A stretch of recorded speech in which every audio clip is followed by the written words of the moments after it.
Okay, welcome to Central Florida Salute YouTube. Once again, I'm at Eagles 4273. Want to thank them again for their hospitality, allowing us to come in here and film. And I have a lady who I really wanted to get into this show because it's the American Rosie the Riveter Association. I met Angel Morthland. I don't know where I met you. Where did I meet you? Radio station. Oh, the radio station. Grenier. Yeah. 1410 The Q, AM radio. Listen to it. I'm on there every Friday, except this one. Right. But it's very interesting because I grew up around World War II, so I know a lot of, and that's my kind of passion is military and wars and who did what and where.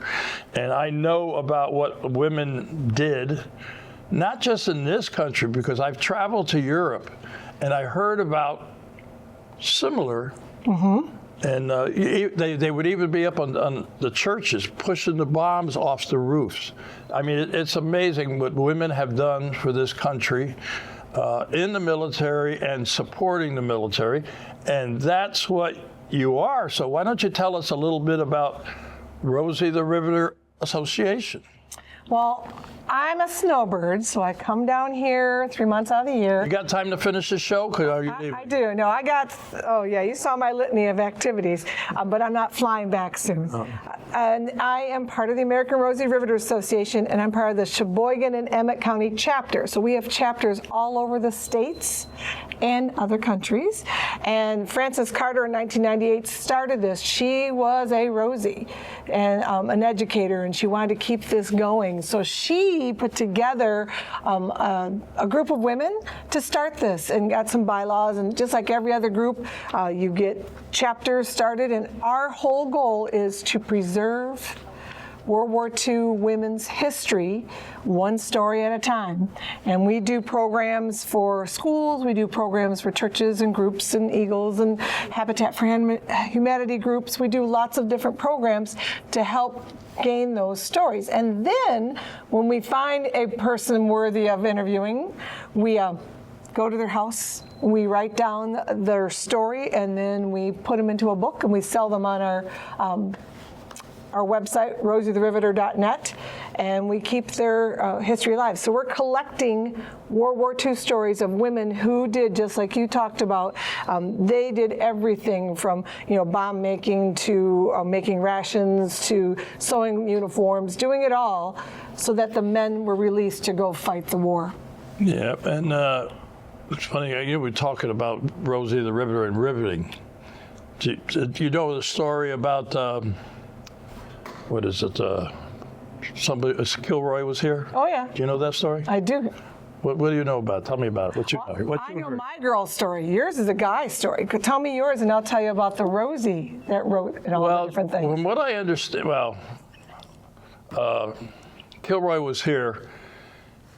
That started because they would build these planes, and they get paid so much for rivets, and the guy would be inspecting the plane, and he'd go, well, you missed this section over here. And he couldn't remember whether he did that section or this section. So he drew that little guy with the icon looking over at Kilroy. Yeah. You'll see that in Washington, D.C. If you ever go to a World War II monument. There's two of them. They're hidden down there. You can find them, though. But he did that so that he could keep track of actually the number of rivets. He says, yes, I did that. I already did this panel. That's how it started. And then, of course, in the World War II, it really became popular. Right. So what's your story? Well, in Manitowoc, Wisconsin, they have a submarine. And when the women helped build those ships, the submarines and planes, everything, using soapstone, some of the gals were artistic. And they would leave the boys messages. Now, story says that if the first shirt doesn't find out about it, everybody else is going to, look at it first. But once that first shirt found about it, he cleaned it off because it was distracting to the boys. But the gals who created, riveted, welded, plumbed, did it all, would use soapstone and leave little messages throughout different pieces, like Jeeps and planes, and it's kind of neat. It was an interesting time, World War II, and the sacrifices by men and women for our great country that we live in nowadays. It's amazing. You know, I did have the opportunity several years ago, and I'm inclined to think it's about somewhere around 8 or 10 years. I did one with Olive the Welder.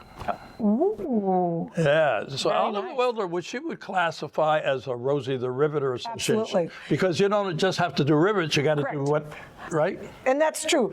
We classify any woman that changed their lifestyle to help support the war. Like my grandmother was a seamstress during the war, and she wasn't that before that. So when all the boys in Grand Rapids, Michigan got off the buses and so forth, gave her their uniforms, and she always said that she had to take them in all the time. They lost weight. Oh, yeah. But she made sure all their epaulets and everything were on correctly so they looked sharp when they left. And so that considers me a rosebud. I'm a descendant of a Rosie. If you were a descendant, you would be a rivet. And so we have in our brochures. I've been called a lot of things, but never. Oh, well, applications for original Rosies. But you know that we're losing our original Rosies. So most of the presentations we get now, people are saying, oh, I remember my mom did this. Yeah. Or my dad and mom. So yeah, any woman that left their normal lifestyle to help with the war, even farming. Florida was known for all their farms. A lot of the ladies took over the tractors. They did all the flying for any of spraying. They did all the combines and everything when the men went off to war. 2/3 of the fruits went to the government, and then 1/3 they lived on. And then they learned to barter and use their ration coins and everything. Yeah, I tell you, like I said, I'm big into military history, and I know what the women have done. I had a dear friend of mine, Lieutenant Colonel retired, Catherine Wilgus, United States Navy. She goes around and talks about women in the military, going all the way back to the Revolutionary War. And of course, you know, the Wasps, that's World War II, the feathering the airplanes back and forth. There's so much that women have done. Women took every job in the military as well and took every job in the home front they could. I did a tour in Europe, a World War II tour with my brother, and there's 5 shows on there on our YouTube channel. That we visited Zeppelin Field, we visited Eagle's Nest, a whole bunch of places, the Louvre in Paris, and museums. Yes. And we were going through this one museum, and there she is, a Rosie. So that led me to believe, yeah, the Rosies are all over, right? Well, during every war, women tend to support their men because the whole purpose of going to work was to bring our men home, our brothers, our husbands, our sweethearts, our dads, wanted them home. So all the stories we keep collecting are the girls not saying they did anything heroic, they just did it to bring home their family members. Well, they've done stuff that's very heroic too, but yeah, it's quite a thing. That got to be that picture of Rosie. Well, that's only the 4th Rosie, truly. That's not the first original Rosie the Riveter reference. If you go onto Google, you go song Rosie the Riveter, the 4 Vagabonds made it very popular. Oh yeah, I heard of the Ford Vagabonds. Right?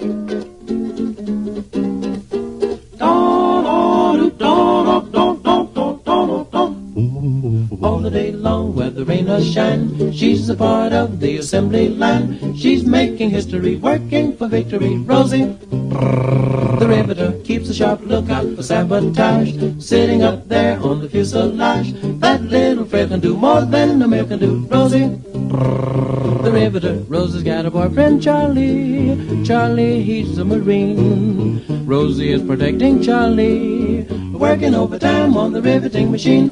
When they gave her a production knee, she was as proud as a girl could be. There's something true about red, white, and blue about Rosie the Riveter.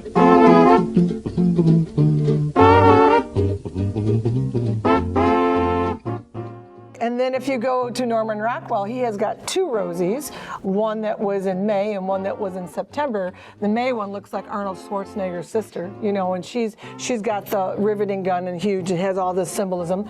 And then he realized not all women look like that. So 4 months later, he made one called Rosie to the Rescue, or called Liberty Girl, and she looks like Uncle Sam and a teenager kind of gal, but she has 31 jobs and she's going to work.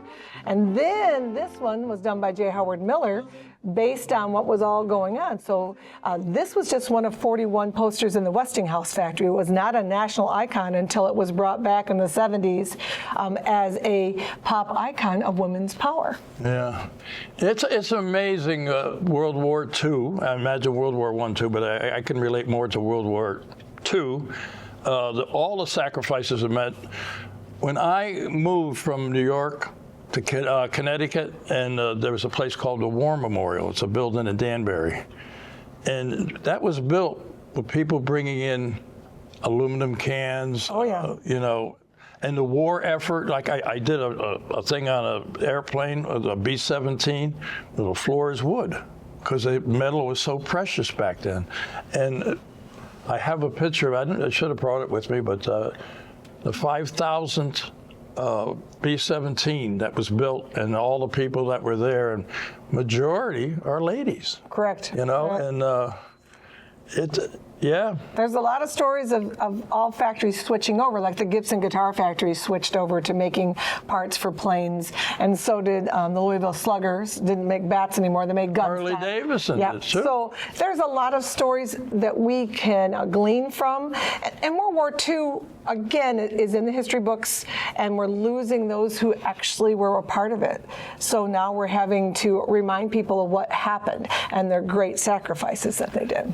Yeah, and as a matter of fact, I just lost a good friend of mine, Al Colbeth, who was a World War II guy, about a week ago.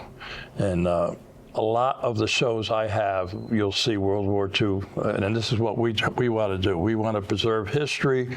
We want to educate people, and that's why you're here. You know, because it's about honor, service, sacrifice, and educating. You know, I tell a story about how we went to an event where the wall was, the Vietnam Veterans Wall, and we asked a couple of kids about World War II, and a girl said, yeah, it was fought in Germany. Yeah, partly. And then a young boy who said, Adolf Hitler was in charge, and he fought in World War I. He's correct, he did, but because of the sanctions that were put on Germany after World War I, Hitler came in and we're going to make everything great. We're going to take over. We're going to get rid of these people, those people.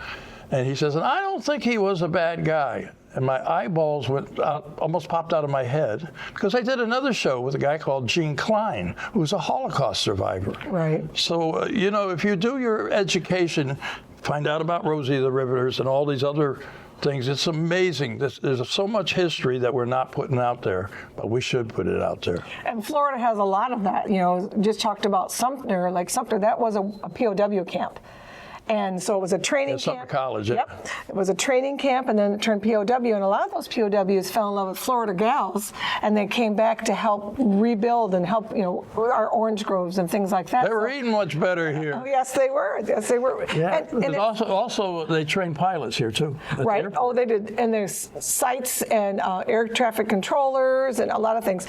The reason I do Rosie is because I have a friend who's 99. His name's Lee Hutchinson. Served as a radio operator kind of gunner in the Air Force, and he was 19 when he went in. But because there wasn't any education when he started giving out all his books about World War II, there was no female connection.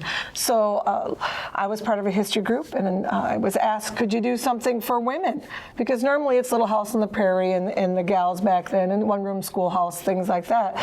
And then that's how I started researching this. Norm Taylor was our director at that time, and he said, you would be great. So once we started doing this, Fran Carter found out about me and called me, and she was in her 90s, and said, I hear you do Rosie. I have a proposition for you. Why don't you take over the state of Indiana and help educate the state of Indiana. So I became the state director for a while I lived there for 22 years, and then helped plant rose gardens in honor of the Rosies, help educate people. Purdue University has a rose garden, Vincennes Military Museum has a rose garden.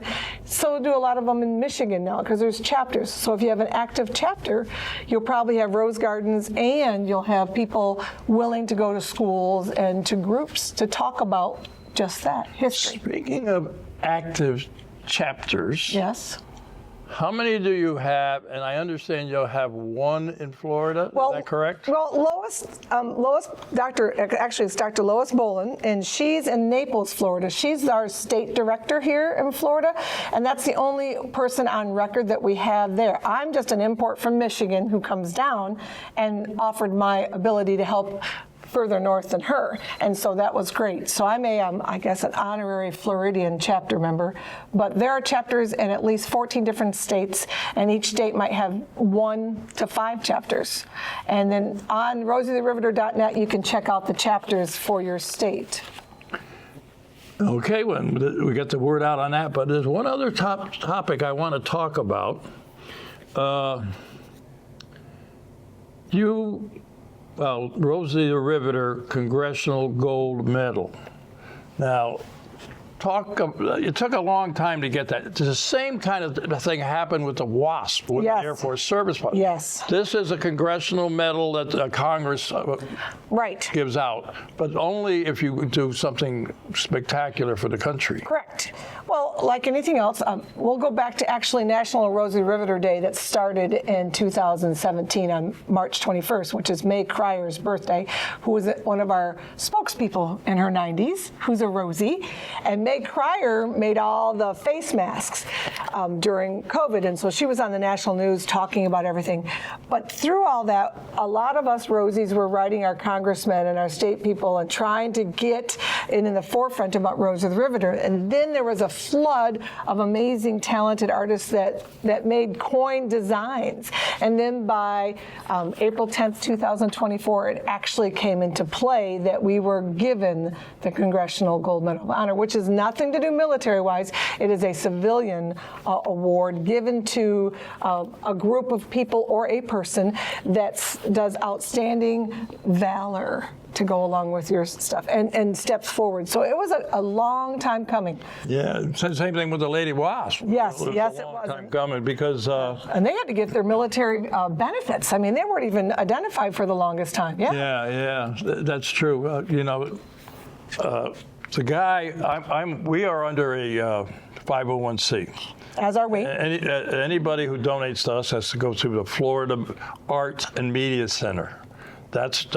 We're under their umbrella. Correct. And the guy who runs that, his name is Bill Suki.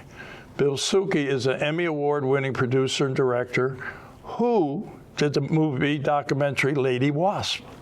And he told me, he's been on the show, but Bill is a good friend, and telling me about the B-29. And I've flown in the B-29. When the B-29 first came out, there was a lot of problems.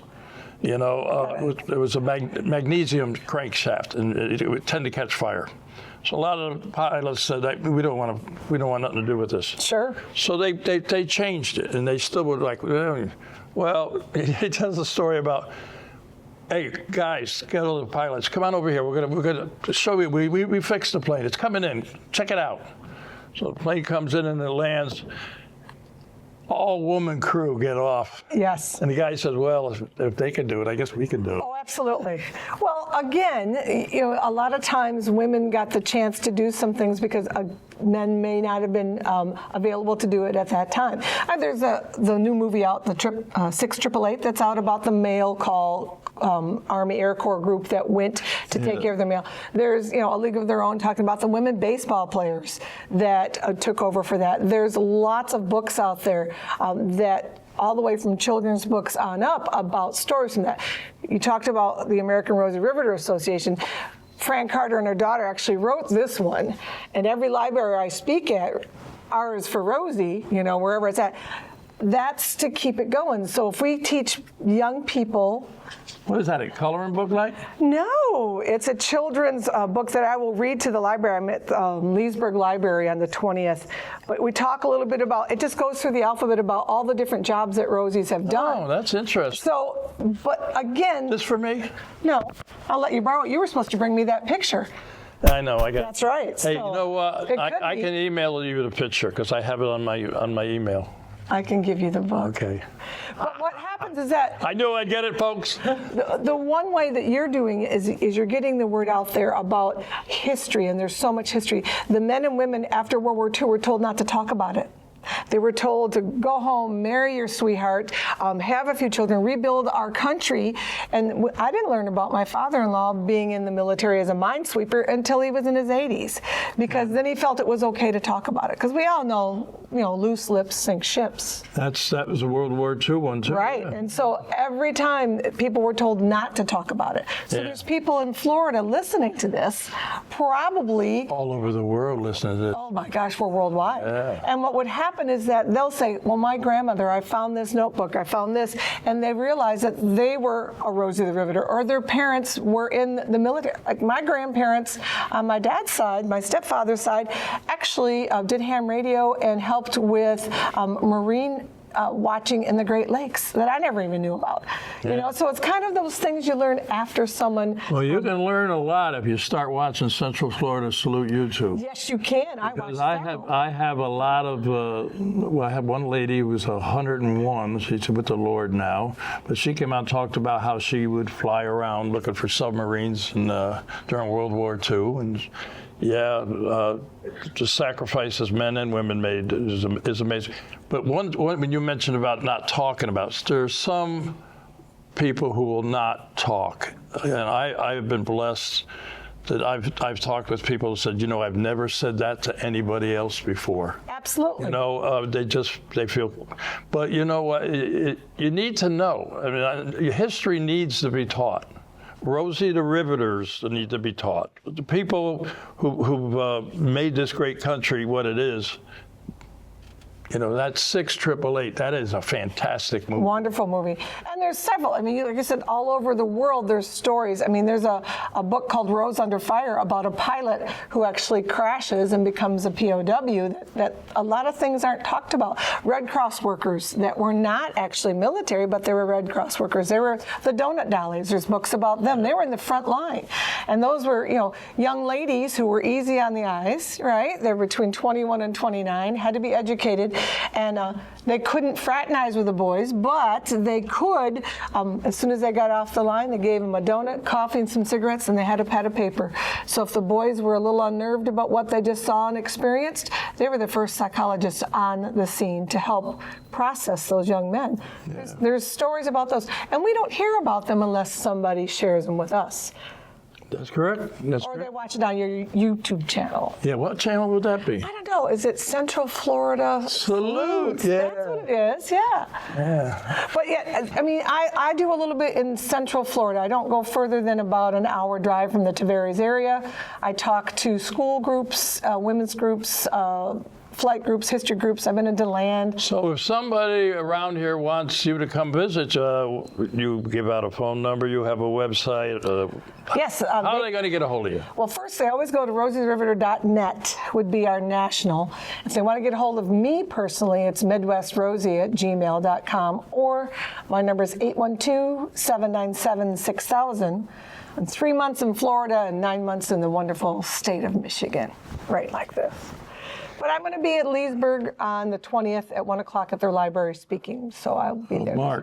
Of March. Yeah, National Rosie Riveter Day is coming up. Well, this may make it just before that. I don't know. I mean, we've got Volusia you see that? You see that lady over there? You got to kind of be nice to her because she's the one who puts the shows on, and when I film them, she puts them on. So. She knows what to do. I'm not worried about her. Oh, she knows what to do. You got that right. She's my Rosie the Riveter. Well, that would be a call to 21st century Rosie. That's another thing. We've got women, like they talked about the people creating this. There are some women who are working in non-traditional fields even now, and they're called 21st century Rosies. And we love to accent them and build them up as well. Just like the Habitat for Humanity has a group of women, only led construction workers. If you want to learn a little bit about construction, look them up too. It's a great thing. Hannah will be happy with you. No, I love it. I do it in Michigan. Hannah was just on my show. We just filmed a show. I mean, they just met. So Hannah is with Lake Sumter Habitat. Right. I'll be at Volusia Days too. But I'm glad you came. I see you brought your own lunch. I did. The ham sandwiches right in there. Only those who know Norman Rockwell's painting will get that joke. You'll have to look that up. I had a Norman Rockwell photograph. I was actually, he used a Saturday Evening Post. He used to be on that all the time. It is, yes. And it was one of a linemen. Oh. Somebody gave it to me, yeah. A female lineman? No, not a female lineman. Oh, no, it's a male lineman. I know which painting you're speaking of. It's wonderful. Yeah. Linemen are amazing people. Thank you. 31 years. Excellent. Yep. I got all the backaches to go with it. But anyway, is there anything else you want to talk about before we sign off here? If you want to get involved, rosieriver.net. Every state needs somebody to help with this, and I'm willing to mentor anybody who would love to do this. If you like rose gardens, there is a national program called, there's a Rosie the Riveter Rose Garden, and it's a floribunda, and it's called Rosie the Riveter, and it's a peachy rose. It's kind of unique. But like I said, there's lots of things that we need to do to help keep their memory alive of the home front. That work for you?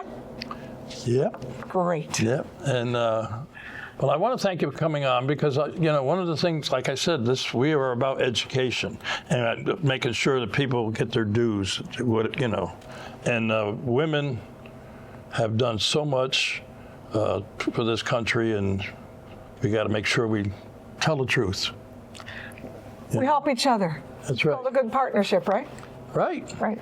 I got a lot of paperwork here on you. I was checking you out. Oh, good. Well, and you can find a lot of things online. All different states have different stories. I mean, Florida has their stories. Michigan, Indiana, Connecticut has their stories. Gosh, go out to California. Where's the one in Connecticut? Well, Connecticut made Corsairs, did they not?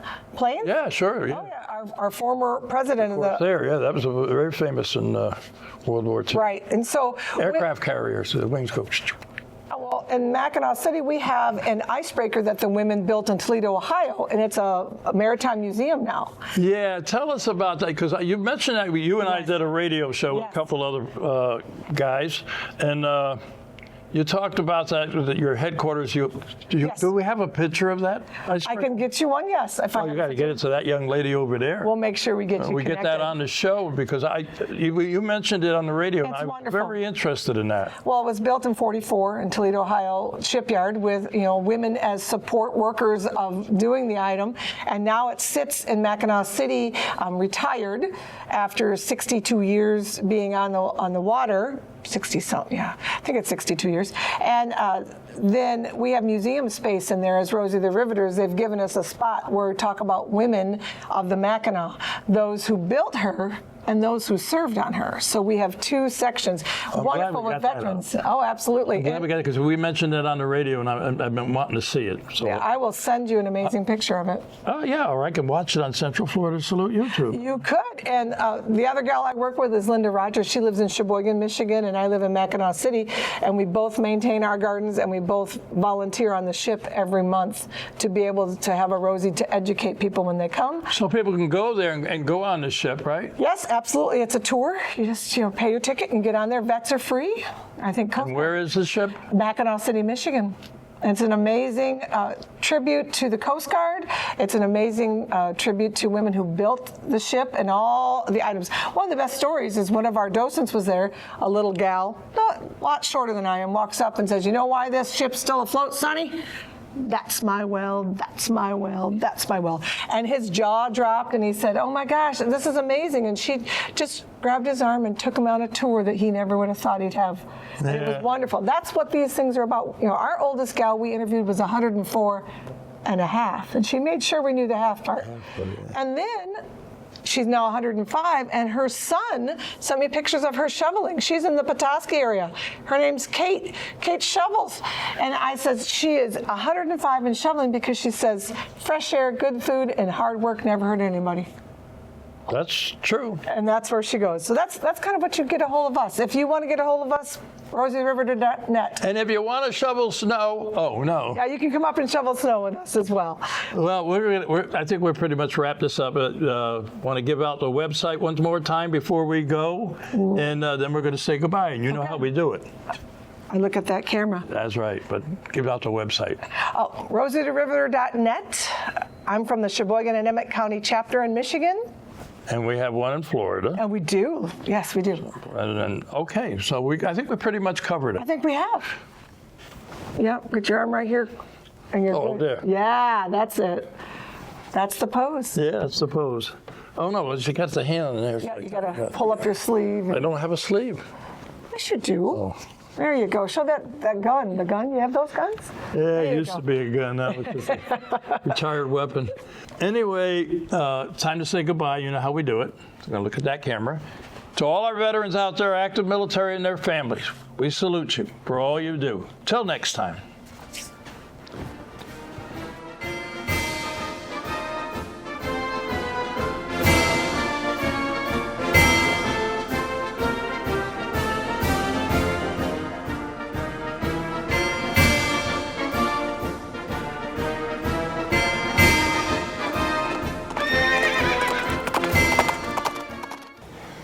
Today I'm at AMVETS Post 2006, a major sponsor of Central Florida Salute. And I want to introduce to you the commander here, Ronnie Mack. Ronnie, tell us a little bit about AMVETS 2006. Where are you located? And We are at 500 North Canal Street, Leesburg, Florida. It's right off of 441, between 441 and Main Street on Canal. Can't miss us. And we're a veterans organization, along with, we have an auxiliary, and we have sons of veterans that are related some form or another to a veteran. And we do a lot for a lot of charitable donations and stuff to charities in the area and in the county, and we're a major sponsor to Central Florida Salute. We're proud of it. We're glad to be. You guys do a heck of a job, and we'll sponsor you as long as I'm here. We're going to sponsor you. So. well, I'll tell you what, we do. Sue and I really appreciate it. We're a two-person operation, and what we try to do with education and supporting our veterans community, and you supporting us is major thing. It's major. We're glad to do it, Bob. We're glad to do it. And you have sons here, you have auxiliary here. You've got a website too if somebody wants to join. Yep, it's don't punch into www. It's amvets-2006.org, and it'll take you right to our website, Facebook page, and all that's there, and you'll be able to find that. The webmaster, he tries to get the calendar on there every month, anything pertinent. There's a lot of other links on there for veterans to find out where to get help for certain claims and stuff like that. Our webmaster's really into that stuff. That's the guy you ought to be interviewing right there. So, well, you know what, he's got Ronnie? a lot of stuff. You have a lot of clout. You tell him to talk to me, and we'll get him on the show. Okay? I can do that. All right. But I just want to, on behalf of Sue and myself, we want to thank AMVETS 2006 because you guys are the major players behind us, and we appreciate it. But we just wish we could do more. We really do. Thank you. Thank you. You guys are awesome.